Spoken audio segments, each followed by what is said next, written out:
Let's address another set of numbers. Let's welcome on board Ajay Patil, the CFO at Cummins India, joining in the show right now. Ajay, hi, good morning. Good to have you on the show. Festival greetings to you and your entire team at Cummins. Hi, good morning to you, all of you at TT Now, and very happy Diwali to all of you, and I wish you a very prosperous New Year as well.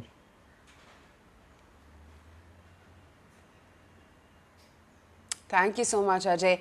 Just taking stock of how your earnings has been, growth in the second half of the year. Just wanted to understand how it's looking to you. Are you expecting more of such big orders as you saw in the first half and especially in the second quarter? Yes, I think from a quarter two perspective, we have a good momentum across all of our businesses. Primarily, we see it as a function of two or three factors. One, of course, is the continued recovery in the economic activity uh, across all the key segments. That's driving the growth for us, especially when you look at our power gen or distribution or the industrial business. I'm talking more from a domestic standpoint. And we see that happening mainly coming out of healthcare, rental, data center, commercial real estate. So these are the we have been experiencing a strong demand, and we expect that the demand will continue. However, in quarter two, we also had what we call a projects kind of a revenue, which is lumpy in nature. That was approximately about 6 or 8% from a quarterly revenue standpoint. Some of that would possibly not repeat immediate quarter, but may come through in the coming quarters, depending on the project execution.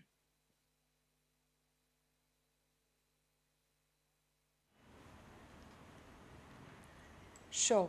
Also, if you're since so optimistic about the future growth, then what is holding you back to give a full year guidance is what I was curious about.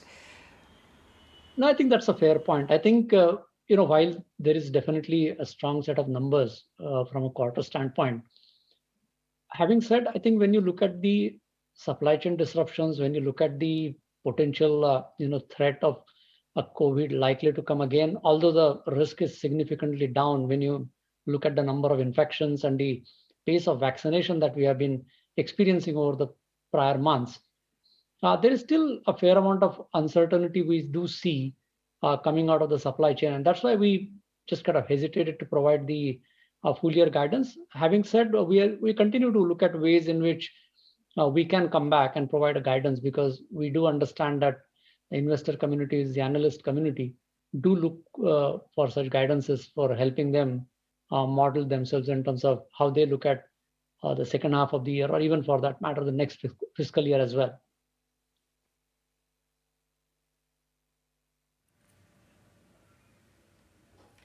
Good morning. This is Nayantara. So, I want to build on that point a little more. At the last quarter's earnings season, you had the street so enthused with the kind of commentary that we saw regarding exports and the comeback. This quarter, we've also seen a 10% uptick. So, the domestic business is what the street is watching out more for. But would love to get any guidance that you can give us on that as far as experts go in light of the supply disruptions too. No, definitely. I think from a quarter two perspective, we had a good set of numbers from an export standpoint. I think over 400 crores of quarterly exports revenue is very encouraging when you look at it from a demand perspective. As you look at the export markets for us, we pretty much supply across the world to all our customers. And when you try and put that into perspective from a geography perspective, I think Asia Pacific continue to have a pretty strong demand outlook as we look into quarter three as well as quarter four, primarily coming on the back of 5G telecom rollout in Southeast Asia. Data center continues to be a strong end market in that particular region, and then what I would call a base steady demand across various segments. The other part of our exports, which is primarily into developed countries, whether it is Europe or North America, we see that there has been economic recovery, and not to pick on any particular end market, but we have seen a fairly strong demand coming out of various segments, be it on the telecom side, healthcare, or rental markets. And And Latin America, Africa are two regions which have a significant dependencies when it comes to natural resources. As this commodity, super cycle, as it is called, uh, is helping these economies because of higher earnings coming to them, and therefore the of some of the capex cycles in those markets is slowly coming back. So if you look around in summary from an export standpoint across various geographies, we do see a combination of reducing infection rates, a pace of vaccination increasing, the commodity dependent economies are getting supported because of the pricing that they are enjoying today, and a general pickup in recovery. And then lastly, the continued theme of uh, healthcare, telecom, and data center continues to be relevant for these end markets as well, the way it is relevant for the domestic market also.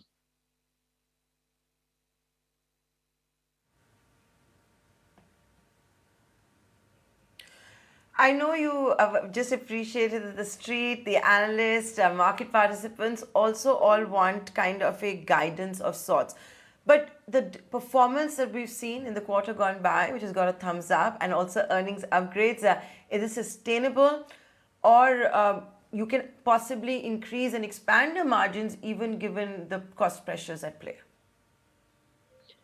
No, definitely. I mean, as we are looking at quarter three and beyond, clearly our endeavor is to see that we do provide quarter on quarter or year on year margin expansion.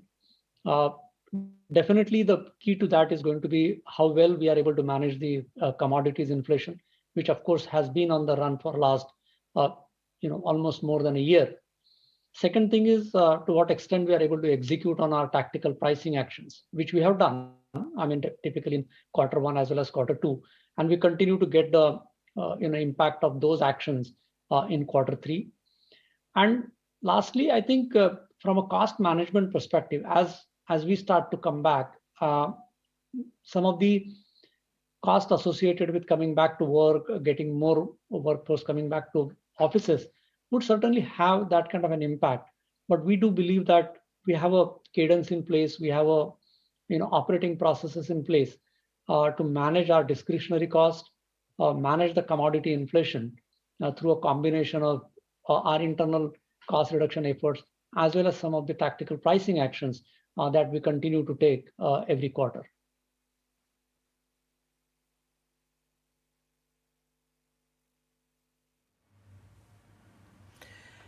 You know, something else that could impact Cummins, and the idea is, of course, to get a forward looking picture.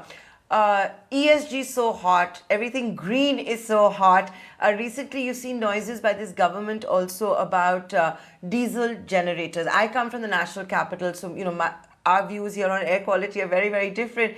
But if you do start seeing the government wanting to phase out diesel gensets, what is it going to mean for your company?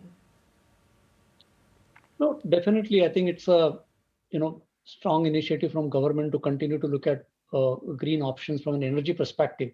But I would take a step back and sort of provide a perspective. And the perspective is that as all of us have been reading about and know that the government is coming out with the new norms, what is called as the CPCB 4 plus norms. There was fair amount of discussions over the past a year or so with respect to what those norms should look like. But based on what we know, based on what the representations have been made, based on potentially what the guidelines will come out, the key point to note is that these norms are not just incremental norms when it comes to emissions. We are talking about a step change when it comes to emissions. We are looking at approximately 90% reduction in the emission levels, especially when it comes to NOx or particulate matter. And these are huge changes when it comes to the emission standards. And which would certainly contribute towards where the government is focused on providing cleaner options to the consumers. So while there is this note from the government which talks about lesser use of DG set, but the point is becoming far more cleaner than possibly what the consumers tend to think. A lot of them already know it, but in our mind, when it comes to that, we always say that, oh, I'm working through diesel as an energy option. Look at what has happened to, for example, some of the on-highway emission standards also.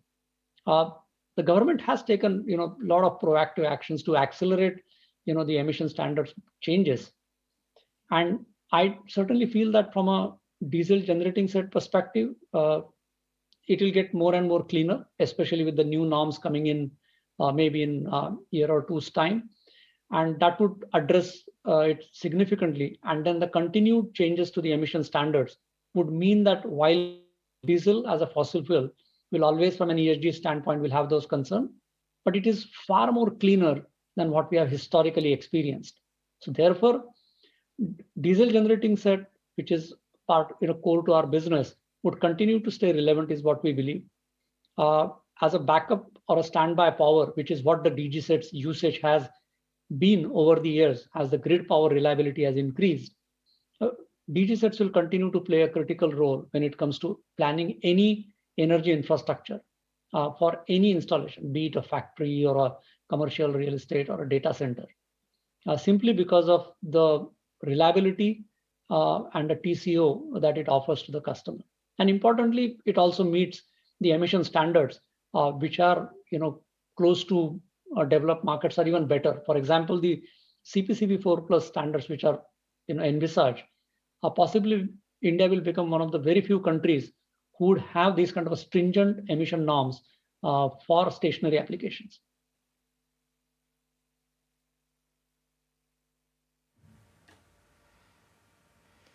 Okay, so let's leave it at that. That's Cummins India for you. A very strong earnings report card for the second quarter. We've even seen earnings upgrades, EPS upgrades by a whole host of brokerage firms. Once again, you're seeing the animal spirits being unleashed. The point I think the top management is trying to make. Thank you so much for joining us live today on The Market. Wishing you, your family, and everyone at Cummins India a very happy Diwali. Same to all of you. Very happy Diwali to all of you at ET Now. And thank you for inviting me today.